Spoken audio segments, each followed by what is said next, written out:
بوونتان سوپاس ڕۆژی لاوانی جیهانی لە هەموو لایەکتان پیرۆز بێ. ئێمە لە تۆڕی هەمانجی ڕێکخراوەکان ساڵانە چەند ئیڤێنت و چاڵاکی جۆرە جۆر ئەنجام دەدەین. ئەو ساڵ بە پێویستمان زانیکەوە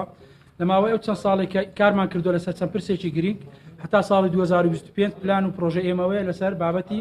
کۆچ بێکاری مادەی هۆشبەر کار دەکەین. ئێمە پێش هەر کارێکە ئەنجامی بدەین داتا و ئامار کۆ دەکەینەوە بەراوردی دەکەین، یعنی ئەو داتا و ئامارانەی کە لەکن ئێمە 100% ئەوە نییە تۆ بڵێ دروستە، چکە ئێمە بۆ نمونە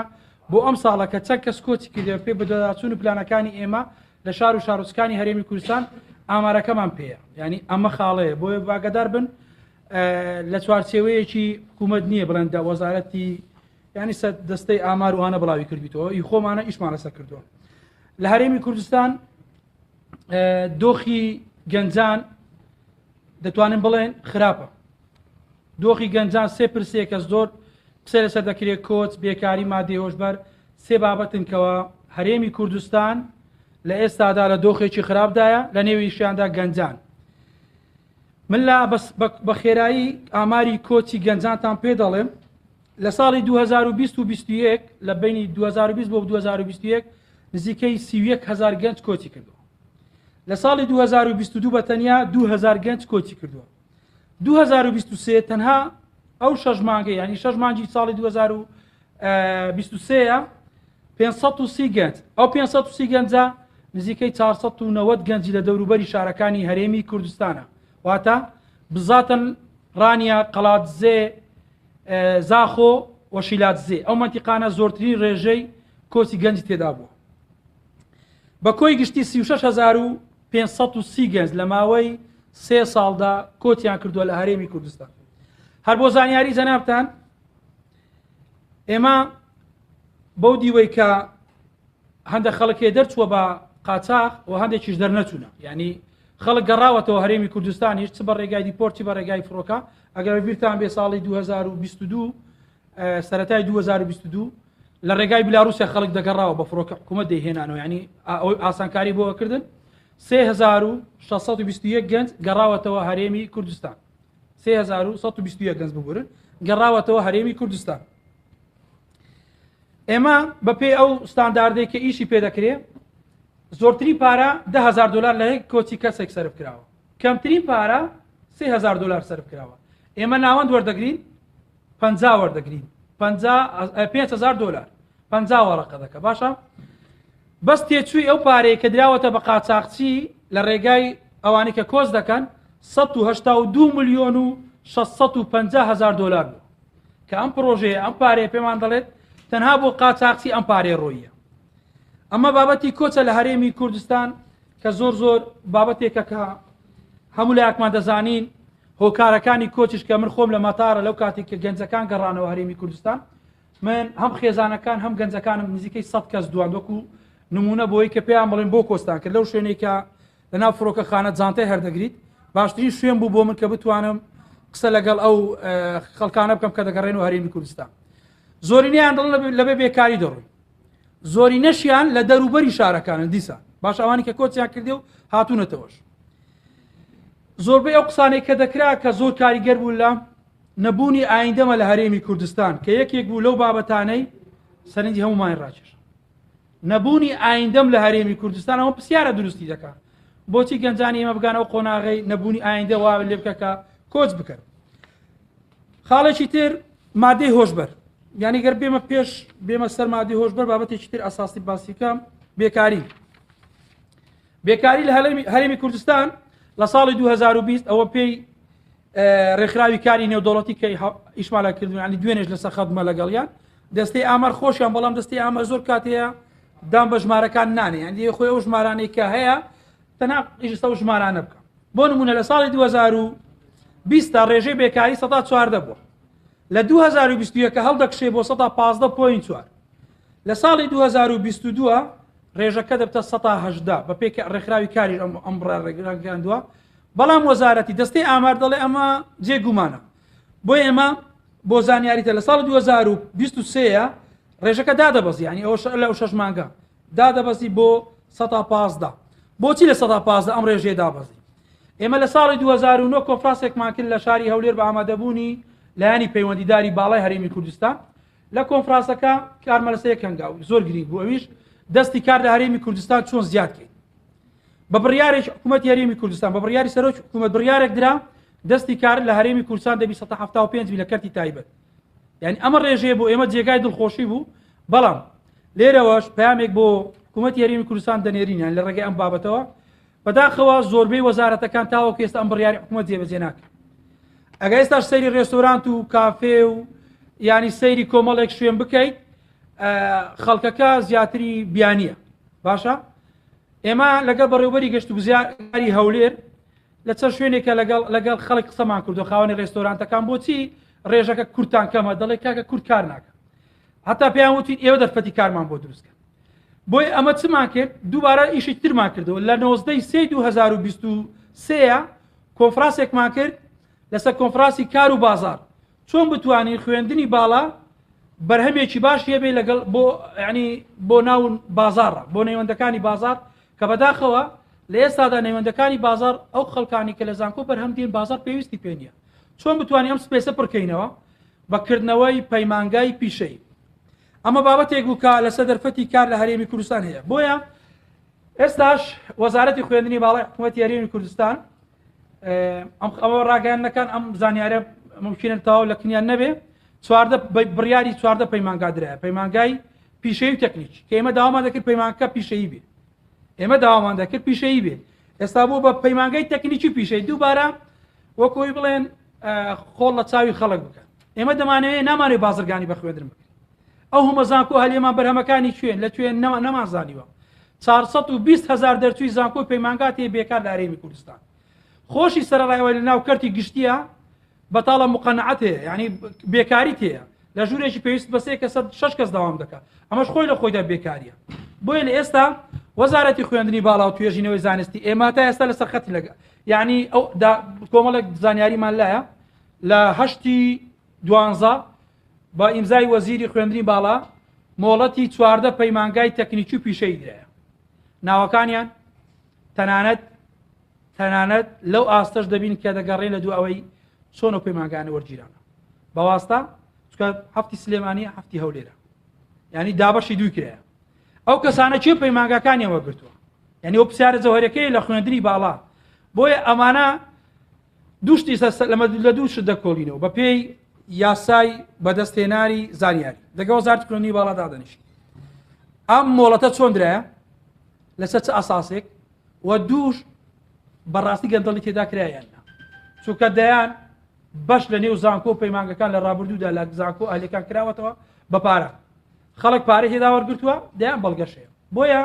ئەمانە لوپی ئەوەی کە گەنجان بێکار دەکەن لە هەرێمی کوردستان تەنها بۆەوەی کە مۆڵەتیان بدەنێ. بۆیە ئەمە لەسەر خوێندنی باڵا دەوەستین لە چەند ڕۆژی داهات توش بۆ میدیاکانش بڵاو دەکەن و دەچاندێنی بەڵگەکان. خاڵێکی تر دەبینین ئێستا لە هەرێمی کوردستان مادەی هۆشبەر لە هەرێمی کوردستان لە ساڵی 2014دا هەموو هەرێمی کوردستان 142 کەس بە یاسای مادەی هۆشبەری عێراقی گیراوە 142 کەس لە زیندانەکان بووە. لە ساڵی 2020 دەبێتە 1113 کەس تەنها لە هەولێر و دۆک. بەداخەوە دەستگا ئەمنیەکانی هەولێر سلێمانی هەردوو زۆن بە هیچ نوعەک هاوکار و پاڵپشتی یەکتر نین بۆی کە بتوانن ئاڵوگۆڕی زانیاری بکەن بتوانن ئەم کەیسە بەیەکەوە هەوڵ بدەن کەیسەکە کەم کرێتەوە. بەداخەوە بە هیچ شێوەیەک ئەمەجێک کە لە خاڵەکان ئەم خاڵە قسەی کە ئێستا لێرە دەیکەین ئەو ئامارانی کە بەشێک لێرە دەخوێنینەوە لە 27 ئێمە لە ڕابردوومان 2 ساڵ بە لە ئێستا لەگەڵ سەرجەم سەرکردە سیاسیەکان بزاتن لەگەڵ جەنابی سەرۆک بارزانیش بە وردی ئاماژەمان پێکرد. بۆیە لە دوا کۆبوونەوەی کۆمیتەی ناوەندی پارتیش یەکێک لە خاڵەکان مادەی هۆشبەر بوو کە جەختی دەکراوە کە مادەی هۆشبەر ناو کۆمیتەی ناوەندی پارتێکی باڵادەستی هەرێمی کوردستان کاری لەسەر دەکرێت. بۆیە لە کۆتاییش پەیامێک بۆ سەرجەم لایەنەکانیش دەنێرین کە ئەو پرسێکی گشتیە. لە ئێستادا ینی شاری سلێمانی 980 کەس بوو کە بە خۆمان بڕۆمان بۆ ئامارانەی بەداخەوە بەتایبەتی ڕانی و قەڵازیەکێک لەو شوێنانێکە زۆرترین مخەدەراتی تێدا هاتوو دەکرێت. منتیقەی سنووری سێگۆشەمان ئیران عێراق ینی هەرێمی کوردستان تورکیا ترانزیتی مخەدەرات لایانی سیاسیش بەشدارن لە ینی نامی ناوەکەی بێنم لایانی سیاسی بەشدار لە ترانزیتکردنی مخدرات لە ئەو سنوورانەی هەرێمی کوردستان. لە دووە ئاماری ینی ئاماری ساڵی 2021 1940 کەسە 1940 کەس بەس هەولێر و دۆک لە شارەکانی تری هەرێمی کوردستانیش ینی سونووری سلێمانی هەڵەبجە و هەردوو ئیدارەی سەربەخۆکەی تر ڕاپەڕین و گەرمیان نزیکەی لە 1940 کەسە دیسانەکە ئامارەکە لەوێن دەریش کەمترە. لە ئێستادا ساڵی 2022 تەنها لە هەولێر و دۆک 1270 کەس بە کەیسی مخدرات گیراون 800 کەس لە شاری سلێمانی کە دیسانەکە پێمان وایە ئەم ئەڕێژەیە زیاترە. لە ئێستادا کە دووە ئامار لەو دقیقەی پێش بێمە قسەتان لەگەڵ بکەم ئەو 6 مانگە 503 کەس گیرانە 503 کەس بەس لە هەولێر و دۆک گیرە یعنی ساڵ بە ساڵ لەگەڵ بوونی ئێمە لە 2016 17 ئیشمان لەسەر مخدرات کرد 2020 یاسامان دەکرد ئەو یاسایکە بەداخەوە بەدڵی ئێمە نەبوو یاسایەکە پرۆژەکەی ئێمە بوو دامان حکوومەت لە کابینە هێشت لە کابینەی نۆ ڕەوانی پەرلەمان کرایەوە ئێمە لە یەکەم ڕۆژەکە سەرۆکی پەرلەمان وەزیری تەندروستی وەزیری ناوخۆ وەزیری کاروباری کۆمەڵایەتی دانیشتین لە یەک ڕۆژە پێمان وتن پرۆژە یاسایەکمان لە ئەنجومەنی وەزیرانە بێنەوە حکوومەت بێنەوە پەرلەمان لە پەرلەمان بەداخەوە دەستکاریان کرد ئێمە داوامان کرد پرۆژە یاساکە یعنی سەرۆکی لێژنەی بەرەنگاربوونەوەی مادەی هۆشبەر وەزیری ینی سەرۆک وەزیران بێ یان ئەنجومەنی ئاسایی دوێ کەسێک بی دەسەڵاتی بێ بەداخەوە کریانە وەزیری تەندروستی تو بخۆمان دەزانین وەزیری تەندروستی وەزیرێکی خەدەمیە ممکن ئەوەندەی بە کاروبارەکانی خۆی خەریکی بێتن ینی خزمەتگوزاری تەندروستەکان پێرانەکە بێتن بابەتی مخدرات یعنی لە هەمان کات دەبی سەرۆکی لێژنەی بەرەنگاربوونەوەی مخدرات بەهێزترین کەسی ناو حکوومەت بی چوەگەر نەبوو مافیا هەیە دەسەڵاتی لە پشت دەبێ ئەو کاتی کۆمەڵی خەڵکی لە پشت دەبێ کە دەبینین ئێستاکە بۆ زانیاریتان زانیارێکتان دەدەمێت کە لە دوا کۆبوونەوەمان لەگەڵ لێژنەی باڵای مخدرات دەڵێ دادگا ینی